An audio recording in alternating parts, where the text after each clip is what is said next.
ఇక ఇదే అంశానికి సంబంధించి మరింత సమాచారం మా ప్రతినిధి సురేష్ లైవ్ లో అందించడానికి సిద్ధంగా ఉన్నారు. సురేష్, చెప్పండి, ఫోన్ ట్యాపింగ్ వ్యవహారంలో ప్రస్తుతం ఈడీ రంగంలోకి దిగనున్నట్లుగా తెలుస్తోంది. దీనికి సంబంధించి డీటెయిల్స్ ఏంటి?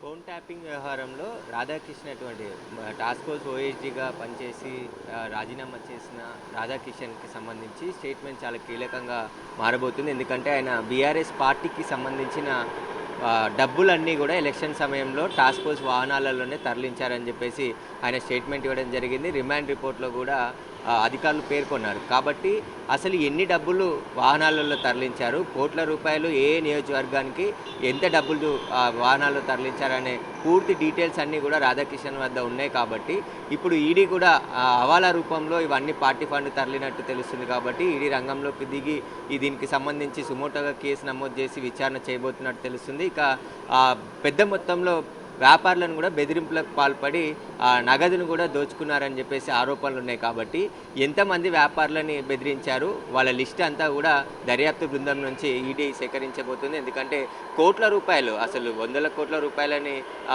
పార్టీ ఫండ్గా ఇప్పించే విధంగా రాధాకిషన్ రావు ప్రయత్నించాడు. కాబట్టి ఇక్కడ భుజంగారావు చాలా కీలకంగా ఉన్నారు. భుజంగారావు కూడా చాలామంది వ్యాపారులను, రియల్ ఎస్టేట్ వ్యాపారులను తన కార్యాలయానికి పిలిపించి బెదిరింపులకు పాల్పడి తాము చేసే దందాలకు సహాయం చేయాలి, మాతో సహకరించాలని చెప్పేసి కూడా ఆయన బెదిరించిందని చెప్పేసి స్వయంగా ఓ రియల్ ఎస్టేట్ వ్యాపారి ఫిర్యాదు చేయడం జరిగింది. అయితే భుజంగారావు రాధాకృష్ణారావుకి సంబంధించి ఇద్దరు ఎంతమంది వ్యాపారులను బెదిరించారు, ఈ బీఆర్ఎస్కి సంబంధించిన పార్టీ ఫండ్ అంతా కూడా ఎలక్షన్ల సమయంలో పోలీస్ వాహనాల్లో డబ్బులు తరలిస్తున్నారని బహిరంగంగానే ప్రతిపక్ష నాయకులు ఆరోపించారు.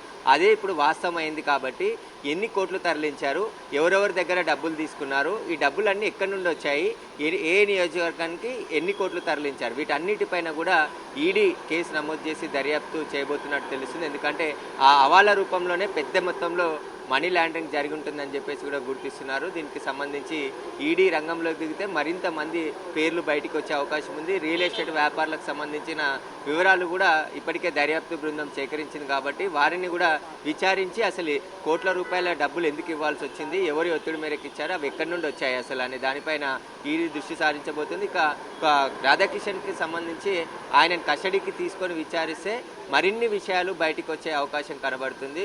టాస్క్ ఫోర్స్ అనేది ఎలా పనిచేసింది, ఎంతమంది టీంలో ఉన్నారు, ఎవరెవరి దగ్గరికి వెళ్ళారు, ఏ టైంలో ఎంతమంది దగ్గర డబ్బులు వసూలు చేశారు, వీటన్నిటిపైన కూడా ఈడీ దర్యాప్తు చేస్తే మొత్తం అన్ని విషయాలు కూడా బయటకు వచ్చే అవకాశం కనబడుతుంది. ఎందుకంటే కోట్ల రూపాయల లావాదేవీలు జరిగాయి, ఇదంతా కూడా అన్అకౌంట్ మనీగా ఉంది. కాబట్టి వ్యాపారుల నుంచి ఏ విధంగా తీసుకున్నారు, వ్యాపారులకు ఏ సమయంలో బీఆర్ఎస్ పార్టీకి ఈ ఇల్లీగల్గా ఇచ్చిన అమౌంట్ అంతా దానిపైన కూడా విచారించే అవకాశం కనబడుతుంది.